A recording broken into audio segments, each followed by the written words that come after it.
overload sa bait at kakyutan. Ganyan kung ilarawan ni Angelo ang kanyang alagang French Bulldogs na umabot na sa 20. Very loyal sila and ayan, ganyan lang sila. Napakabait. Madali sila i-train. Approachable sila sa mga ibang tao. Nagmula sa bansang France ang breed na French Bulldogs o Frenchie. Kapansin-pansin ang kanilang bilugang katawan, flat na ilong at kapiranggot na buntot.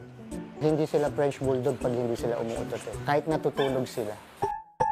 Naglalaro ang presyo ng mga puppies ni Turbo sa 60 to 80 hanggang 100,000 pesos.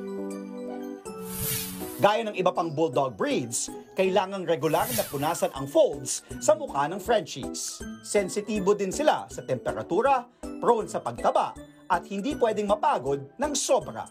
Prone sila sa heat stroke. So the more na nagiging mabilog sila or chubby sila, the more na nagiging hingalin sila. Ang isa sa mga pets ni Angelo na si Turbo, suki na raw ng mga dog shows. Tila celebrity na nga raw ang pakiramdam nito, bagay na ikinutuwa naman ni Angelo bilang owner. Masaya kami na nakikita namin si Turbo na nag-i-enjoy din sa ginagawa niya.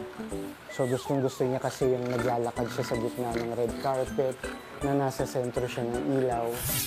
Bunga nito, iba't ibang parangal na ang natanggap ni Turbo at iba pang mga aso ni Angelo.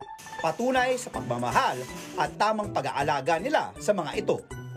Aminado si Angelo na talagang malaki-laki na ang nagagastos niya sa kanyang mga aso.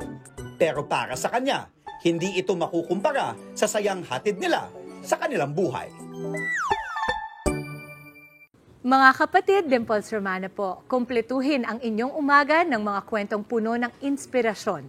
Salubungin po ang bawat araw ng may ngiti at pag-asa. Kaya't mag-subscribe na po at mag-follow na sa aming social media pages ng News 5.